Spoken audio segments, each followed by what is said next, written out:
어머니 우리 집 팔았어요.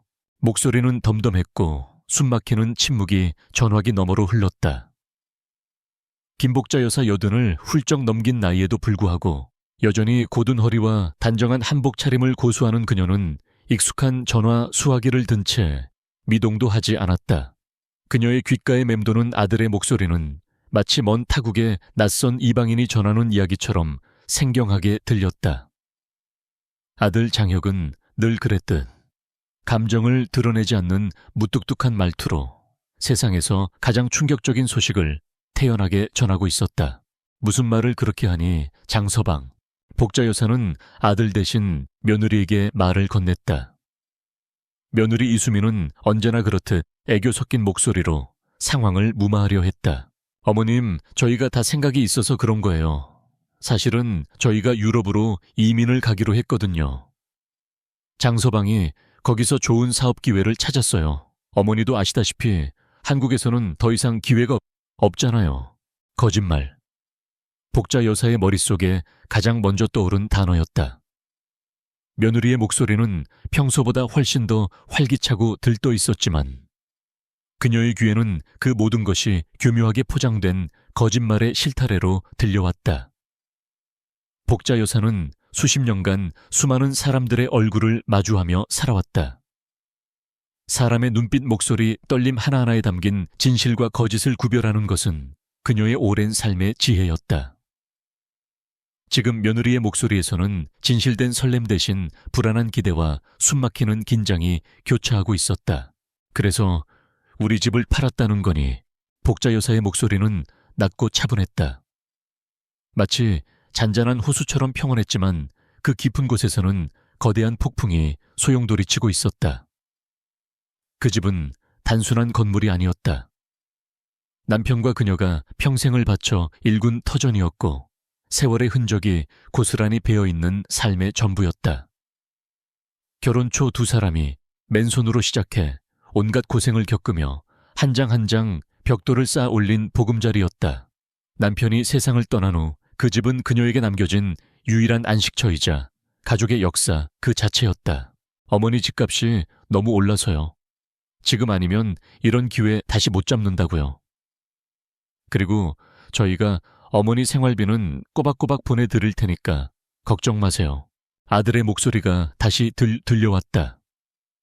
그제서야 복자 여사는 아들의 말투에서 평소와 다른 미묘한 변화를 감지했다. 무뚝뚝함 속에 숨겨진 조급함, 그리고 그 뒤에 감춰진 죄책감의 흔적들. 그러나 죄책감은 그들의 눈먼 탐욕을 가릴 만큼 충분히 크지 않았다.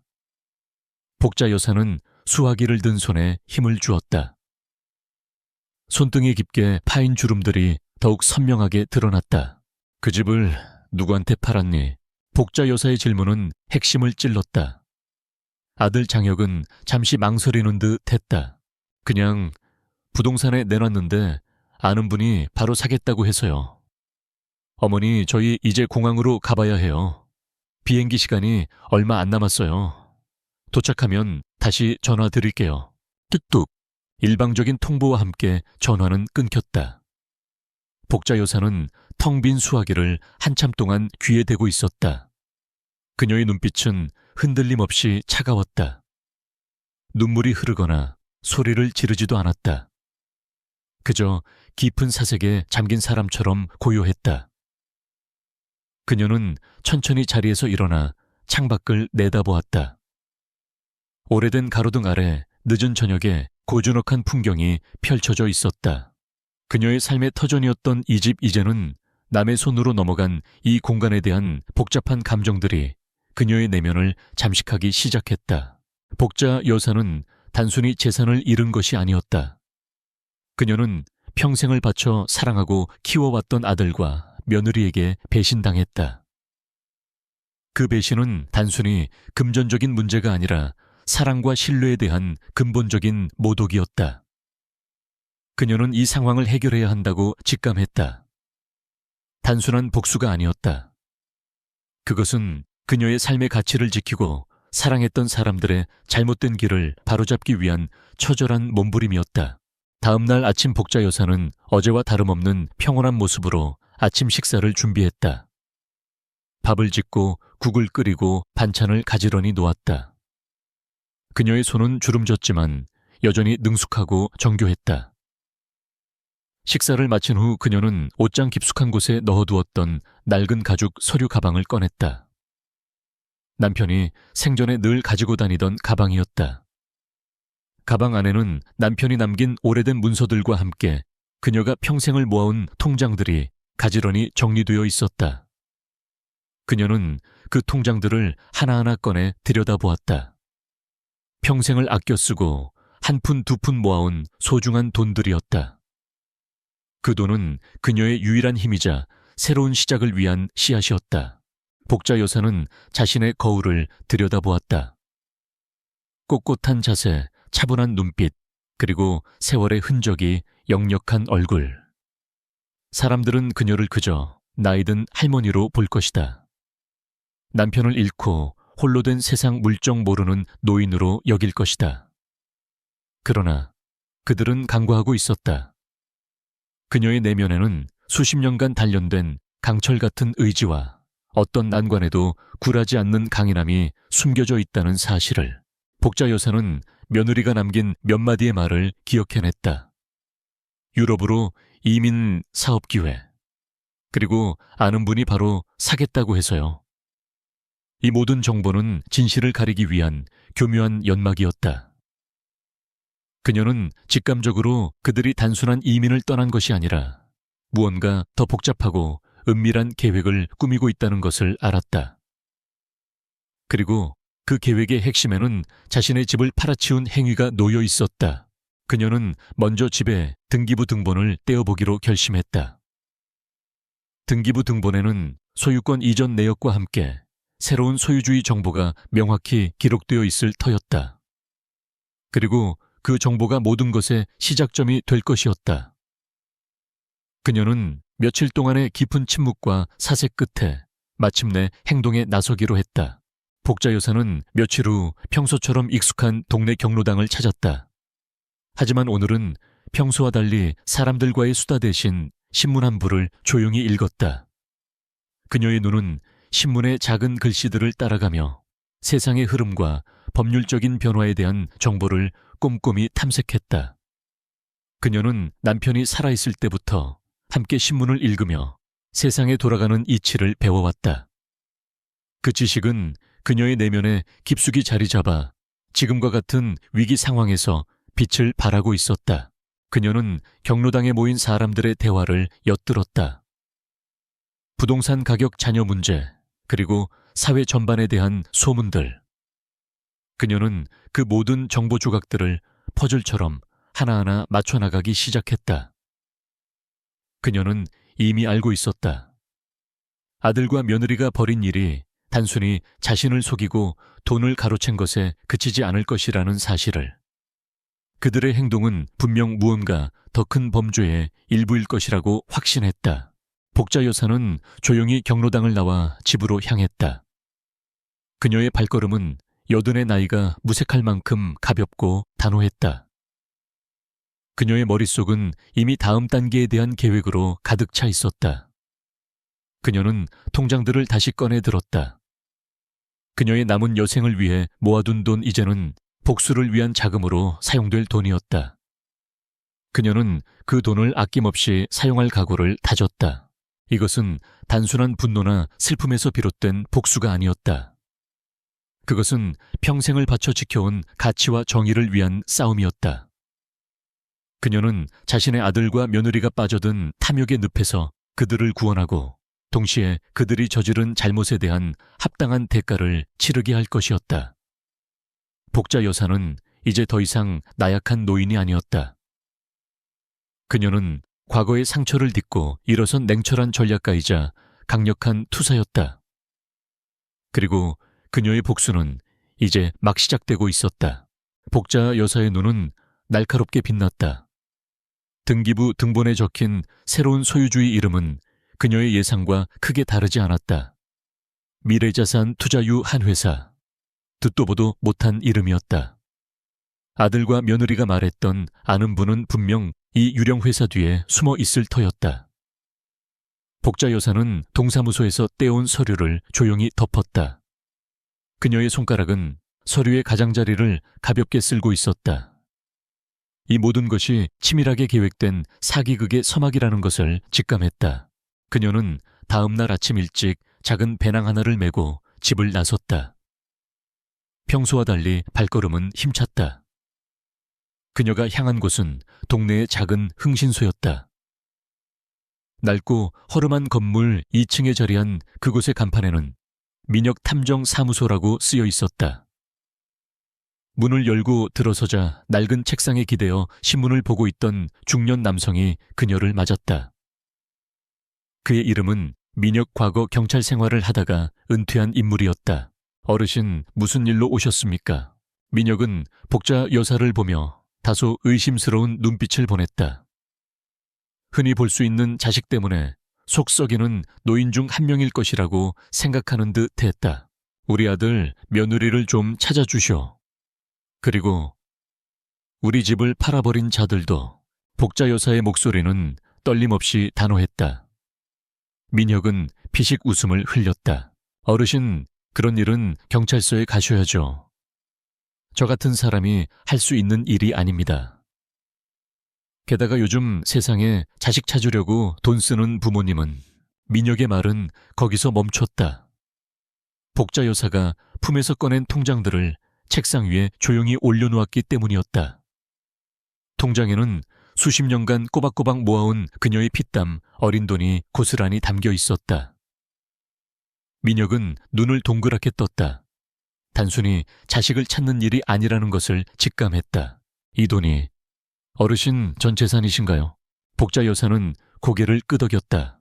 아들이 이 돈을 알고 있으니 은행에 맡겨두면 위험하겠지요. 그러니 내가 당신에게 이 일을 맡기려 하오. 이 돈 전부를 드리겠소. 대신 내 부탁을 들어주시오.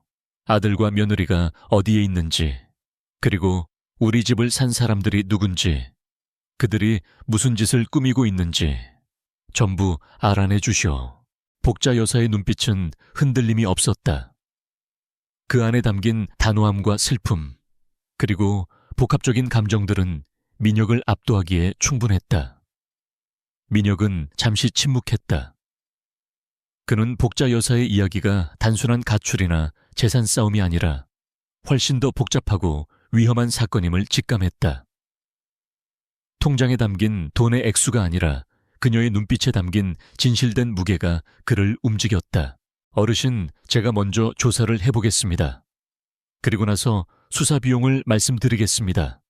너무 서두르지 마세요. 이런 일은 함부로 뛰어들었다가는 더 큰 화를 입을 수 있습니다. 민혁은 복자 여사의 제안을 조심스럽게 거절했다. 그러나 복자 여사는 고개를 저었다. 그럴 시간이 없어. 그들이 내가 눈치채기 전에 모든 것을 정리하고 떠날 것이오. 내 감이 그렇소. 이 돈은 당신에게 맡겨둘 테니 지금 당장 시작해 주시오. 복자 여사의 단호함에 민혁은 결국 그녀의 제안을 받아들였다. 그는 복자 여사로부터 받은 아들과 며느리의 사진, 그리고 집의 등기부 등본을 꼼꼼히 살폈다. 미래자산 투자유 한 회사. 민혁은 이 이름을 보자마자 어두운 그림자를 느꼈다. 그는 과거 경찰 생활을 하면서 여러 사건들을 접했고, 이런 식으로 위장된 유령 회사들은 대부분 불법적인 일에 연루되어 있다는 것을 잘 알고 있었다. 민혁은 곧바로 조사를 시작했다. 그는 오랜 경찰 생활 동안 쌓아온 인맥을 동원하여 미래자산 투자유 한 회사의 실체에 대해 파고들었다. 그리고 며칠 후 충격적인 사실을 알아냈다.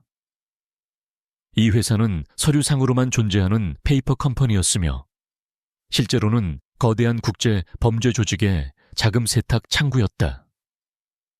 아들 장혁과 며느리 이수민은 이 조직에 깊숙이 연루되어 있었다. 그들이 유럽으로 도망간 것은 단순한 이민이 아니었다. 거액의 돈을 들고 잠적한 것이었다. 민혁은 이 사실을 복자 여사에게 조심스럽게 전달했다. 복자 여사는 민혁의 보고를 들으면서도 전혀 놀라거나 흥분하는 기색을 보이지 않았다. 그녀는 이미 모든 것을 짐작하고 있었다는 듯 그저 고개를 끄덕일 뿐이었다. 그럴 줄 알았어. 내 아들이 그렇게 어리석지는 않으니까 분명 누군가의 꾀임에 넘어갔을 것이오. 아니, 며느리가 복자 여사의 눈빛이 순간 섬뜩하게 변했다. 그녀는 며느리 이수민이 모든 일의 배후에 있을 것이라고 확신했다. 이수민은 평소에도 돈에 대한 욕심이 많았고 늘 복자 여사의 재산을 탐내왔다. 아들 장혁은 순진하고 우직한 성격이었기에 혼자서는 이런 치밀한 계획을 꾸미지 못했을 것이다. 어르신, 이 일은 저 혼자서는 해결하기 힘듭니다. 이들은 국제적인 범죄 조직과 연결되어 있습니다. 경찰에 신고하는 것이 경찰에 신고한다고 될 일이 아니오. 그들이 돈을 들고 도망간 이상 경찰이 움직여도 잡기 쉽지 않을 것이오. 게다가 이들은 조직적으로 움직이니 증거를 남기지 않았을 것이오. 그리고 무엇보다 내 아들이 연루되어 있지 않소. 경찰이 개입하면 내 아들이 평생을 감옥에서 썩어야 할 수도 있어. 복자 여사의 목소리에는 단호함과 함께 아들을 향한 미련이 섞여 있었다. 그녀는 아들이 비록 큰 잘못을 저질렀지만 아직은 돌이킬 수 있는 기회가 있을 것이라고 믿었다. 민혁은 복자 여사의 깊은 속내를 읽고 잠시 침묵했다. 그는 그녀가 원하는 것이 단순한 복수가 아니라 아들을 구원하는 것이라는 것을 깨달았다. 그럼 어떻게 하시려고요? 이대로 포기하실 겁니까? 민혁의 질문에 복자 여사는 고개를 저었다. 그녀는 품속에서 오래된 수첩 하나를 꺼내 들었다. 수첩에는 빛바랜 사진들과 함께 수많은 사람들의 이름과 전화번호가 적혀 있었다. 이 사람들을 찾아가 보시오. 내 남편의 오랜 친구들이었소. 그들은 지금 대한민국에서 가장 높은 곳에 올라와 있는 사람들이오. 그들의 도움을 받는다면 이 문제를 해결할 실마리를 찾을 수 있을 것이오. 민혁은 수첩에 적힌 이름들을 보며 충격에 빠졌다. 그곳에는 현직 국회의원 대기업 회장, 그리고 고위 공무원들의 이름이 적혀 있었다. 복자 여사는 그저 평범한 노인이 아니었다. 그녀는 남편의 사회적 네트워크를 고스란히 물려받은 강력한 정보와 인맥의 소유자였다.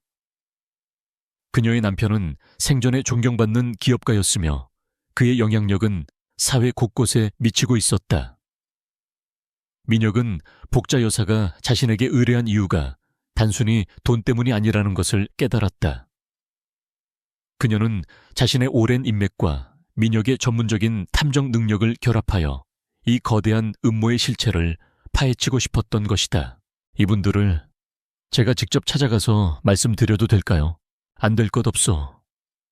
내 이름 석자를 말하고 내 남편의 이름을 말하면 그들은 당신을 그냥 돌려보내지 않을 것이오. 그들은 내 남편의 의리를 기억할 것이오. 그리고 당신의 능력을 높이 살 것이오. 복자 여사의 말대로 민혁은 수첩에 적힌 사람들을 찾아갔다.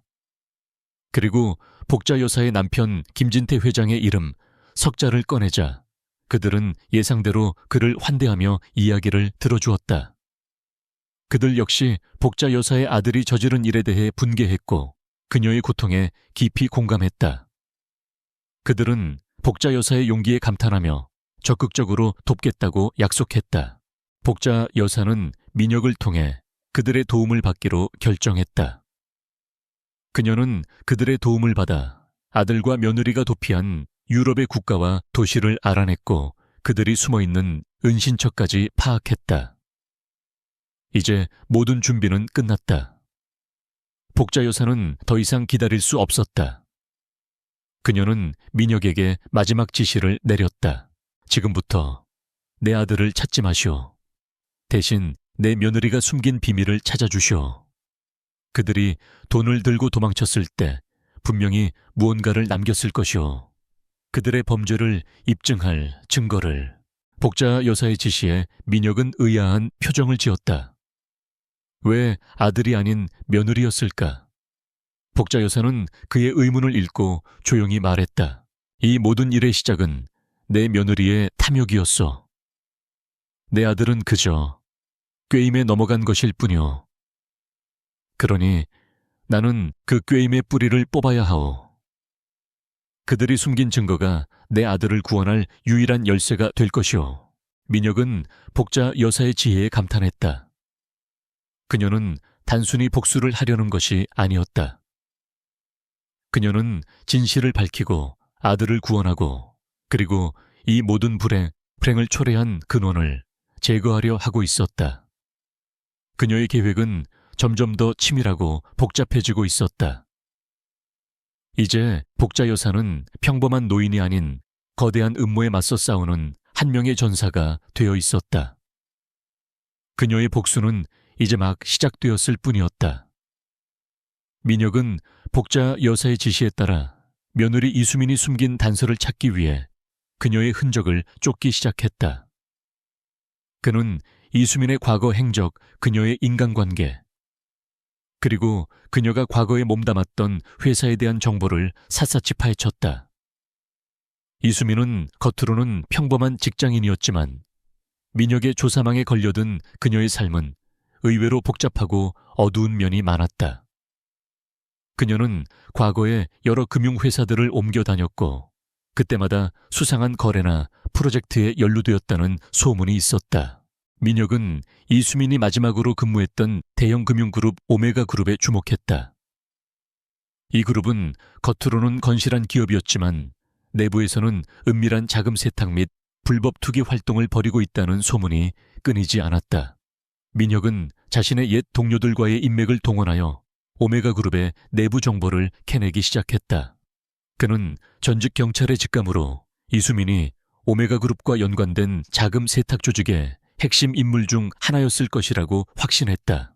한편 복자 여사는 민혁의 조사와는 별개로 자신의 집을 매입한 미래자산투자 한 회사에 대한 조사를 시작했다.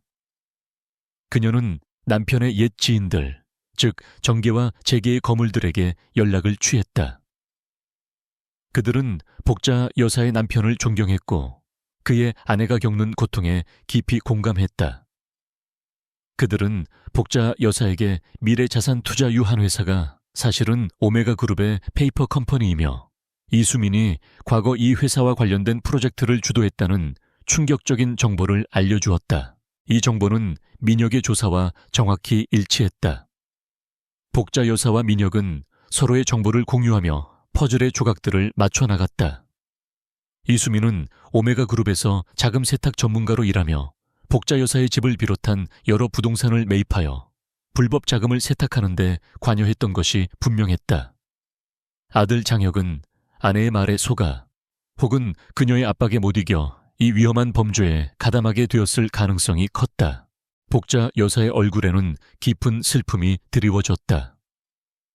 아들이 자신의 탐욕 때문에 범죄에 연루된 것이 아니라 사랑하는 아내에게 조종당하고 이용당했다는 사실이 그녀를 더욱 아프게 했다. 그녀는 이제 단순히 돈을 되찾는 것을 넘어 아들을 그 끔찍한 늪에서 건져내야 한다는 사명감을 느꼈다. 민혁은 오메가그룹 내부의 정보를 얻기 위해 이수민과 친분이 있었던 전 동료들을 은밀히 접촉했다. 그는 그들에게 이수민이 유럽으로 도망간 것이 아니라 사실은 오메가그룹의 자금과 함께 잠적한 것이라는 정보를 흘렸다. 소문은 빠르게 퍼져나갔고 곧 오메가그룹의 임원진들 사이에서도 이수민에 대한 의심의 눈초리가 생겨나기 시작했다. 이수민은 유럽에서 사치스러운 생활을 즐기며 자신의 성공에 도취되어 있었다. 그녀는 복자 여사가 자신들을 쫓을 것이라고는 상상조차 하지 못했다. 그녀에게 복자 여사는 그저 낡은 집에 사는 늙고 병든 노인일 뿐이었다. 그러나 그녀는 몰랐다. 그 노인이 과거에 남편을 도와 거대한 기업을 일궈냈으며 정계와 재계의 막대한 영향력을 행사하는 인물들과 깊은 유대 관계를 맺고 있다는 것을. 며느리의 행동은 점점 더 과감해졌다. 그녀는 복자 여사의 집을 팔아 얻은 돈을 사용하여 유럽에서 또 다른 불법 투기 사업에 손을 댔다. 그녀는 오메가 그룹으로부터 추가 자금을 유치하려 했고 그 과정에서 자신의 과거 행적에 대한 증거들을 일부러 남기기 시작했다.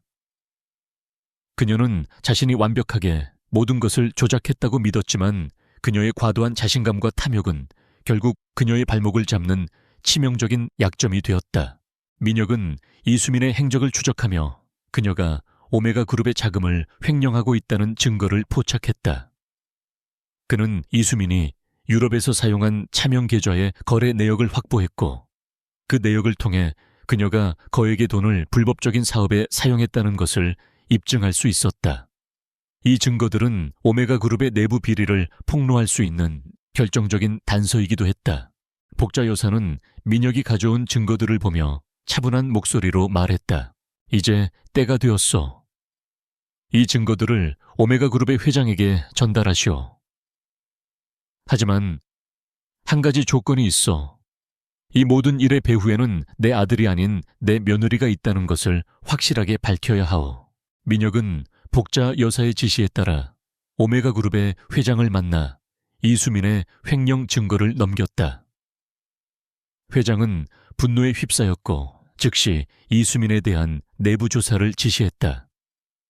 그리고 얼마 지나지 않아 오메가 그룹은 이수민을 횡령 및 배임 혐의로 고소했다. 이 소식은 언론을 통해 전 세계에 알려졌고 이수민은 순식간에 국제적인 도망자가 되었다. 유럽의 한 고급 호텔에서 여유로운 시간을 보내고 있던 이수민은 이 소식을 듣고 패닉에 빠졌다. 그녀는 자신의 계획이 완벽하다고 믿었지만 복자 여사와 민혁의 치밀한 방역에 의해 모든 것이 무너지고 있었다. 그녀는 남편 장혁에게 이 모든 상황을 복자 여사의 탓으로 돌리며 그녀를 비난하기 시작했다. 당신 어머니가 우리를 죽이려고 해. 어떻게 자식에게 이럴 수가 있어? 장혁은 아내의 말에 흔들렸다. 그는 어머니가 자신들을 찾아내고 복수할 것이라고는 상상도 못했다. 그러나 그의 마음속에는 죄책감과 함께 어머니에 대한 깊은 그리움이 자리 잡고 있었다.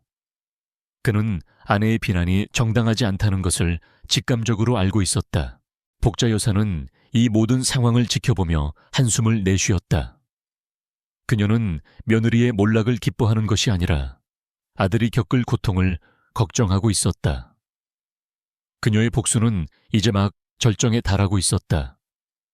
그러나 그녀의 마음속에는 복수심 대신 가족을 잃은 슬픔과 아들을 구해야 한다는 절박함이 더욱 커지고 있었다. 복자 여사는 민혁으로부터 걸려온 전화 한 통을 받았다. 목소리는 낮고 긴장감이 서려 있었다. 어르신 오메가 그룹 회장이 이수민의 횡령 증거를 들고 유럽으로 떠났다고 합니다. 하지만 그녀는 이미 오메가 그룹의 자금을 다른 곳으로 빼돌린 상태입니다. 회장은 횡령당한 돈을 되찾기 위해 직접 그녀를 쫓고 있습니다. 지금 상황이 매우 복잡해졌습니다. 복자 여사는 눈을 감고 깊은 생각에 잠겼다. 그녀는 며느리의 다음 행동을 예측했다. 이수민은 결코 쉽게 잡히지 않을 것이다. 그녀는 이미 오메가 그룹의 자금을 빼돌려 또 다른 비밀 자금으로 만들어 놓았을 것이다. 그 돈을 이용하여 그녀는 다시 한번 도피를 시도할 것이다. 그녀의 목표는 오직 하나, 살아남는 것이었다. 알겠소. 민혁 씨, 이제부터는 그녀를 쫓지 마시오. 대신 그녀가 숨겨놓은 돈의 행방을 쫓으시오. 그녀의 돈은 분명히 내 아들과 관련이 있을 것이오. 복자 여사는 아들 장혁이 단순히 아내에게 조종당한 것뿐만 아니라 그녀의 범죄에 깊숙이 연루되었을 가능성을 염두에 두었다. 그녀는 아들이 죄를 뉘우치고 스스로 돌아오기를 바랐지만 그의 손에 피가 묻어 있다면 그녀는 그가 합당한 대가를 치르도록 할 준비가 되어 있었다. 민혁은 복자 여사의 지시에 따라 이수민이 사용한 차명 계좌들을 다시 한번 추적하기 시작했다. 그는 이수민이 주로 사용했던 유럽의 소규모 은행들, 그리고 그녀가 과거에 근무했던 회사들과 연관된 금융기관들을 샅샅이 뒤졌다. 그리고 마침내 그는 충격적인 사실을 발견했다. 이수민은 복자 여사의 집을 팔아 얻은 돈의 일부를 장혁의 명의로 된 해외 비자금 계좌로 이체했던 것이었다. 민혁은 이 사실을 복자 여사에게 보고했다. 복자 여사는 담담하게 그 소식을 받아들였다. 역시나 내 아들이 스스로 탐욕에 눈이 멀었구나. 내 며느리만 탓할 일이 아니었어. 그들에게 합당한 대가를 치르게 할 것이오. 민혁 씨, 이제부터는 그들의 돈을 찾아내는 데에 모든 역량을 집중하시오. 그들이 숨겨놓은 비자금의 행방을 복자 여사는 아들을 용서할 수 없었다. 그녀는 아들의 탐욕이 불러온 결과에 대해 깊은 슬픔과 분노를 느꼈다. 그러나 그녀의 분노는 단순한 복수심이 아니었다. 그것은 아들이 저지른 잘못을 바로잡고 그가 진정으로 뉘우칠 수 있도록 돕는 어머니의 마지막 사랑이었다. 복자 여사는 남편의 옛 지인들에게 다시 연락을 취했다. 그녀는 그들에게 이수민이 숨겨놓은 비자금의 행방을 추적하기 위해 국제적인 금융 전문가들의 도움을 요청했다. 그녀의 남편은 생전에 국제적인 사업가들과 깊은 관계를 맺고 있었고 그들의 도움을 받는 것은 어렵지 않았다. 그들은 복자 여사의 아들이 저지른 일에 대해 깊은 유감을 표하며 적극적으로 그녀를 돕기로 약속했다. 복자 여사는 이제 국제적인 전문가들로 구성된 팀을 이끌게 되었다. 그녀는 이 팀을 통해 이수민이 숨겨놓은 비자금의 행방을 추적하고 그녀의 모든 금융 거래 내역을 분석했다. 그들은 이수민이 유럽의 여러 국가에 분산 투자한 부동산과 주식 그리고 여러 차명 회사를 통해 자금을 세탁하고 있다는 것을 밝혀냈다. 이수민은 자신이 완벽하게 숨겨놓았다고 믿었던 비자금의 행방이 복자 여사와 그녀의 팀에 의해 하나하나 밝혀지고 있다는 것을 전혀 눈치채지 못했다. 그녀는 여전히 자신에게 닥친 위기를 모면하기 위해 오메가 그룹의 회장과 힘겨운 싸움을 벌이고 있었다. 그녀는 자신의 도주 자금을 마련하기 위해 불법적인 사업에 손을 대기 시작했다. 그녀의 탐욕은 끝없이 커져갔고 그녀는 점점 더 위험한 범죄의 늪으로 빠져들었다. 한편 아들 장혁은 아내의 비난과 압박 속에서 점점 더 지쳐가고 있었다. 그는 어머니의 복수로부터 벗어나기 위해 아내와 함께 도망쳤지만 그의 마음속에는 죄책감과 후회가 자리 잡고 있었다. 그는 어머니가 자신을 용서할 수 없을 것이라고 생각했지만 어머니의 깊은 사랑과 진심을 알게 되면 그는 과연 어떤 선택을 할까? 복자 여사는 아들을 용서하지 않았다. 그녀는 아들이 스스로 죄를 뉘우치고 자신의 잘못에 대해 합당한 대가를 치르기를 바랐다.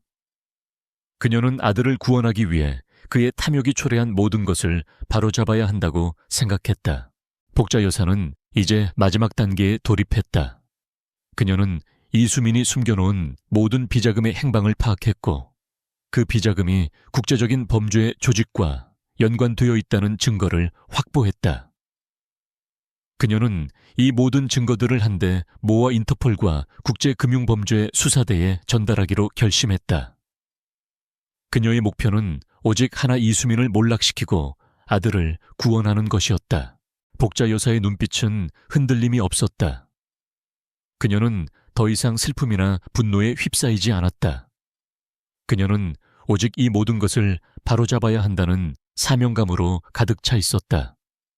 그녀의 복수는 이제 막 절정에 달하고 있었다. 그리고 그 끝에는 그녀의 아들이 서 있었다. 유럽의 한적한 소도시 이수민은 초조함에 휩싸여 있었다.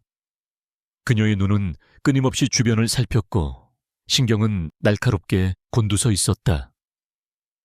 오메가 그룹 회장의 추격은 그녀의 도주를 점점 더 어렵게 만들고 있었다. 그녀는 호텔 방 안에서 갇힌 채 다음 행동을 구상하고 있었다.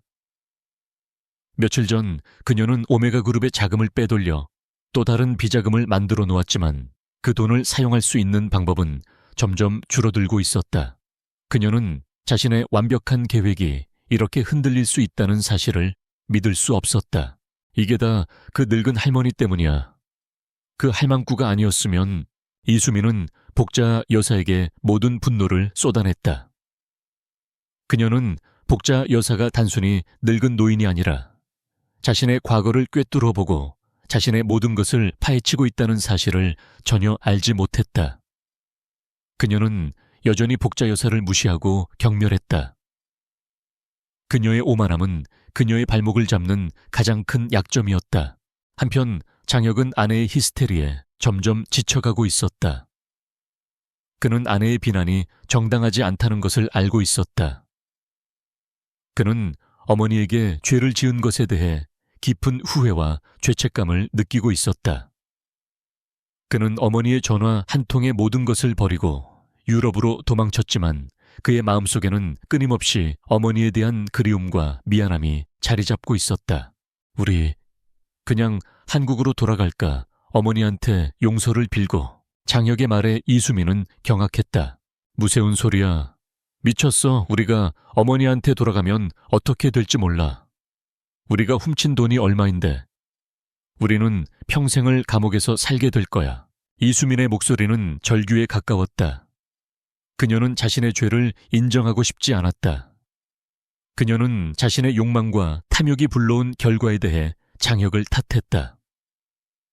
그녀는 장혁을 계속해서 협박하고 압박하며 자신의 곁에 묶어두려 했다.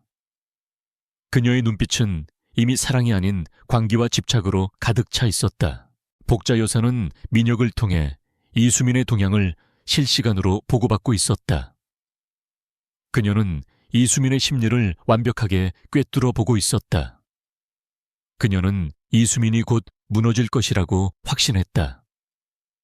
그녀의 오만함과 탐욕은 그녀를 스스로 파멸의 길로 이끌고 있었다.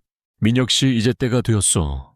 이수민이 숨겨놓은 모든 자금의 행방을 인터폴과 국제금융범죄 수사대에 전달하시오. 그리고 오메가 그룹의 회장에게도 이 사실을 알리시오. 이 모든 것을 동시에 진행해야 하오. 그들에게 숨겨진 자금의 행방을 공개하고 그들이 서로를 의심하게 만들어야 하오. 복자 여사의 지시는 마치 체스게임의 마지막 수를 두는 것과 같았다. 그녀는 모든 것을 예측하고 모든 것을 통제하고 있었다. 그녀의 목표는 이수민과 그녀를 쫓는 오메가 그룹 회장이 서로를 견제하고 그들의 싸움 속에서 진실이 밝혀지도록 하는 것이었다. 민혁은 복자 여사의 지시에 따라 모든 정보를 인터폴과 국제금융범죄 수사대에 전달했다. 그리고 동시에 오메가 그룹 회장에게도 이수민이 숨겨놓은 자금의 행방에 대한 결정적인 단서를 넘겨주었다. 이 소식은 순식간에 퍼져나갔고 유럽은 이수민을 잡기 위한 거대한 사냥터가 되었다. 오메가 그룹 회장은 이수민이 숨겨놓은 자금의 행방을 알고 그녀를 잡기 위해 사설 경호원들을 고용했다. 인터폴과 국제금융범죄수사대도 이수민의 뒤를 쫓기 시작했다. 이수민은 순식간에 전 세계의 추격 대상이 되었다. 그녀는 더 이상 숨을 곳이 없었다. 그녀는 장혁을 버리고 혼자 도망치기로 결심했다. 그녀는 자신의 탐욕을 위해 사랑했던 남편마저 버렸다. 장혁은 아내의 배신에 충격과 절망에 빠졌다. 그는 모든 것을 잃었다. 아내에게 배신당하고 어머니에게 외면당하고 평생을 쌓아온 삶이 한순간에 무너졌다. 그는 절망 속에서 어머니의 전화번호를 떠올렸다. 그는 어머니에게 전화를 걸어 모든 것을 털어놓고 용서를 빌기로 결심했다. 복자 여사는 아들의 전화를 받았다. 그녀의 목소리는 차분했지만 그 속에는 깊은 슬픔이 담겨 있었다. 어머니, 저예요. 장혁이에요. 장혁은 울먹이는 목소리로 모든 것을 털어놓았다. 자신이 아내의 꾀임에 넘어가 집을 팔았고 그녀와 함께 도망쳤으며 이제는 모든 것을 잃고 혼자 남았다는 사실을. 그는 어머니에게 용서를 구했다. 돌아오렴. 네가 있어야 할 곳은 바로 이곳이란다. 복자 여사의 목소리는 따뜻했지만 그 속에는 단호함이 섞여 있었다. 그녀는 아들에게 모든 것을 용서했지만 그의 죄까지 용서하지는 않았다. 그녀는 아들이 자신의 죄를 스스로 뉘우치고 합당한 대가를 치르기를 바랐다. 장혁은 어머니의 목소리에 안도감과 함께 깊은 슬픔을 느꼈다. 그는 이제 더 이상 도망치지 않았다. 그는 어머니의 품으로 돌아가 자신의 죄를 뉘우치고 새로운 삶을 시작하기로 결심했다. 한편 이수민은 모든 것을 잃고 홀로 도망치다 결국 인터폴에 의해 체포되었다. 그녀는 자신의 탐욕이 불러온 결과에 대해 절망에 빠졌다. 그녀는 모든 것을 잃었고 이제는 평생을 감옥에서 살게 될 운명이었다. 복자 여사의 복수는 이제 막 절정에 달하고 있었다. 그녀는 아들을 구원하고 며느리를 몰락시켰다. 그러나 그녀의 마음속에는 기쁨 대신 깊은 슬픔과 함께 가족을 잃은 고통만이 남았다. 그녀의 복수는 이제 끝나가고 있었다. 그리고 그 끝에는 그녀의 아들이 돌아올 것이었다. 유럽의 한 작은 공항 장혁은 혼자 비행기 표를 끊었다. 그의 얼굴에는 오랜 고통과 후회의 흔적이 역력했다. 아내 이수민은 이미 체포되어 구금되었고 그는 홀로 남겨졌다. 그는 이제 더 이상 도망자가 아니었다. 그는 어머니의 품으로 돌아가는 길을 택했다. 어머니, 장혁은 어머니의 목소리를 떠올렸다. 그 목소리는 따뜻했지만 그 속에 담긴 단호함은 그의 심장을 찔렀다. 그는 어머니가 자신을 용서하지 않았다는 것을 알고 있었다. 그러나 그는 그 단호함이 자신을 향한 마지막 사랑이라는 것을 깨달았다. 복자 여사는 아들이 돌아온다는 소식에 복잡한 감정을 느꼈다. 기쁨과 슬픔 그리고 안도감과 함께 죄를 지은 아들을 어떻게 대해야 할지에 대한 고민이 그녀를 짓눌렀다. 그녀는 아들을 맞이하기 위해 집을 청소하고 따뜻한 밥을 지었다. 그 밥상은 평소와 다름없었지만 그 속에는 어머니의 깊은 사랑과 함께 아들을 향한 단호한 결심이 담겨 있었다. 장혁은 한국에 도착하자마자 어머니의 집으로 향했다. 그는 낡고 오래된 집 앞에서 한참을 서 있었다. 그 집은 그에게 따뜻한 추억의 공간이었지만 동시에 그가 저지른 죄의 무게를 상기시키는 곳이기도 했다. 그는 떨리는 손으로 초인종을 눌렀다. 어머니, 저 왔어요. 복자 여사는 문을 열고 아들을 맞이했다. 그녀의 눈빛은 흔들림이 없었다. 그녀는 아들을 말없이 안아주었다. 장혁은 어머니의 품에 안겨 어린아이처럼 울음을 터뜨렸다. 그는 이제야 자신이 저지른 잘못의 크기를 깨달았다. 다 내 잘못입니다. 어머니, 용서해 주세요. 장혁은 어머니에게 모든 것을 털어놓았다. 그가 아내의 꾀임에 넘어가 집을 팔았고 그녀와 함께 도망쳤으며 그가 아내의 범죄에 깊숙이 연루되었다는 사실을 그는 어머니에게 자신의 죄에 대해 솔직하게 고백했다. 복자 여사는 아들의 고백을 들으며 눈물을 흘렸다. 그녀는 아들을 용서했지만 그의 죄까지 용서하지는 않았다. 그녀는 아들에게 단호하게 말했다. 네가 저지른 잘못은 네가 스스로 갚아야 한단다. 네가 저지른 모든 죄에 대해 합당한 대가를 치러야 해. 그것이 너를 사랑하는 나의 마지막 방법이란다. 복자 여사는 아들을 경찰서로 데려갔다. 장혁은 어머니의 손을 잡고 경찰서 안으로 들어갔다. 그는 이제야 비로소 진정한 용서를 받을 수 있다는 것을 깨달았다. 그는 자신의 죄를 뉘우치고 새로운 삶을 시작하기 위해 자신의 잘못에 대해 합당한 대가를 치르기로 결심했다. 장혁은 경찰서에서 모든 것을 자백했다. 그는 아내 이수민의 범죄에 대해 모든 것을 털어놓았고 자신이 연루된 부분에 대해서도 솔직하게 고백했다. 그의 자백은 이수민의 범죄를 입증하는 결정적인 증거가 되었다. 한편 이수민은 유럽에서 체포되어 한국으로 송환되었다. 그녀는 경찰 조사 과정에서 모든 것을 부인했지만 장혁의 자백과 복자 여사와 민혁이 모은 증거들 앞에서 결국 모든 것을 인정할 수밖에 없었다. 그녀는 자신이 저지른 모든 죄에 대해 합당한 대가를 치르게 되었다. 복자 여사는 모든 것이 해결된 후 다시 평온한 일상으로 돌아왔다. 그녀는 아들의 면회를 가고 그를 위로하고 그가 새로운 삶을 시작할 수 있도록 돕기로 결심했다. 그녀는 아들이 비록 죄를 지었지만 그가 진심으로 뉘우치고 있다는 것을 알고 있었다. 그녀는 아들을 용서하고 그를 다시 사랑하기로 결정했다. 복자 여사는 집을 다시 되찾았다. 그러나 그녀는 그 집을 예전처럼 혼자 살 공간으로 사용하지 않았다. 그녀는 그 집을 그녀의 남편이 생전에 꿈꾸었던 노인복지센터로 개조하기로 결심했다. 그녀는 그 집을 통해 그녀와 같은 고통을 겪는 노인들을 돕고 그들에게 새로운 삶의 희망을 주기로 결정했다. 민혁은 복자 여사의 결심에 감동했다. 그는 그녀의 곁에서 그녀를 돕기로 결심했다. 그는 이제 더 이상 단순한 탐정이 아니었다. 그는 복자 여사의 조력자이자 그녀의 아들을 사랑하는 또 다른 가족이 되었다. 복자 여사의 복수는 이제 끝났다. 그녀는 아들을 구원하고 며느리를 몰락시켰으며 자신의 삶의 터전을 되찾았다. 그러나 그녀의 마음속에는 기쁨 대신 깊은 슬픔과 함께 가족을 잃은 고통만이 남았다. 그녀는 이제 더 이상 복수를 꿈꾸지 않았다. 그녀는 오직 사랑과 용서 그리고 희망을 꿈꾸었다. 그녀는 자신의 삶을 통해 사랑과 용서의 진정한 의미를 깨달았다.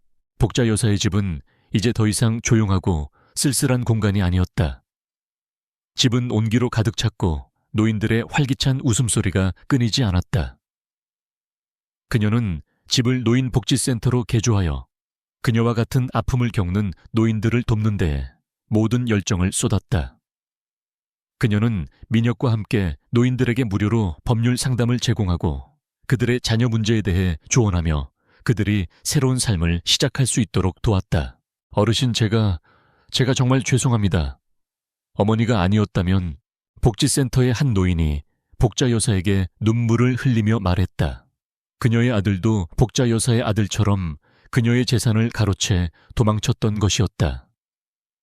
복자 여사는 그 노인의 손을 따뜻하게 잡고 말했다. 괜찮아요. 제가 옆에 있잖아요. 우리 함께 이겨낼 수 있어요. 복자 여사의 말에 노인은 위로를 받고 희망을 얻었다.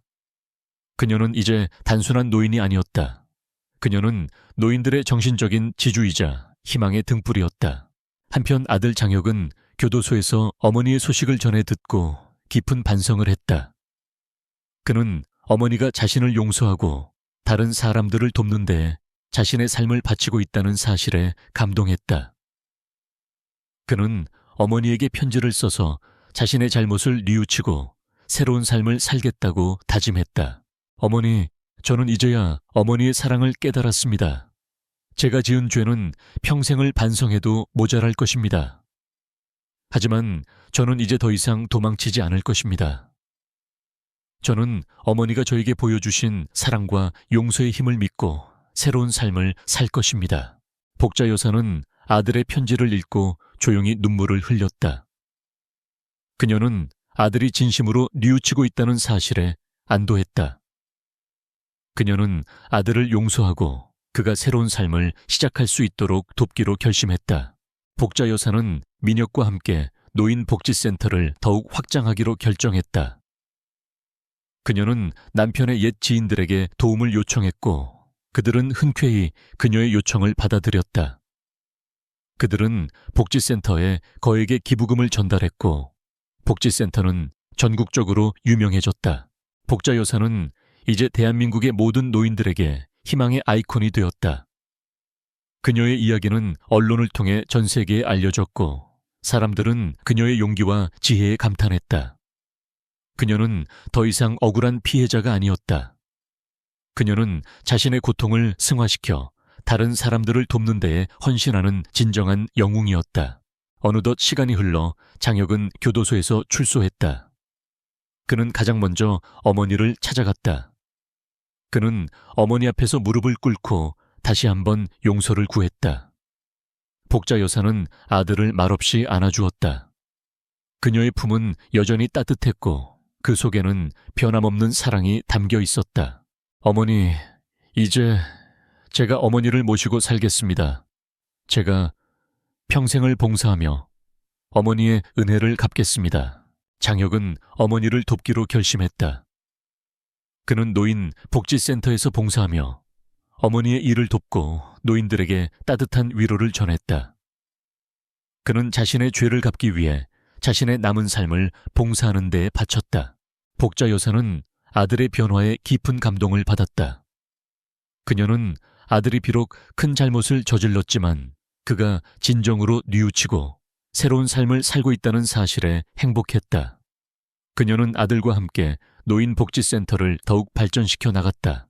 이수민은 교도소에서 자신의 죄를 뉘우치며 복자 여사와 장혁의 이야기를 들었다. 그녀는 복자 여사의 용서와 장혁의 변화에 충격을 받았다. 그녀는 자신이 얼마나 어리석었고 얼마나 큰 죄를 지었는지 깨달았다. 그녀는 복자 여사에게 편지를 써서 진심으로 용서를 구했다. 어머님, 제가 정말 잘못했습니다. 제가 어머님의 사랑을 몰랐습니다. 제가 저지른 모든 죄에 대해 평생을 반성하며 살겠습니다. 복자 여사는 이수민의 편지를 읽고 조용히 미소를 지었다. 그녀는 이수민을 용서했다. 그러나 그녀는 이수민이 자신의 죄를 스스로 갚고 진정한 용서를 받을 수 있도록, 그녀가 새로운 삶을 살 수 있도록 돕기로 결심했다. 복자 여사의 이야기는 여기서 끝이 났다. 그녀는 자신의 고통을 통해 사랑과 용서의 진정한 의미를 깨달았다. 그녀는 자신의 삶을 통해 용기와 지혜, 그리고 사랑의 힘을 세상에 전했다. 그녀의 이야기는 영원히 사람들의 마음속에 남아 희망의 등불이 될 것이다.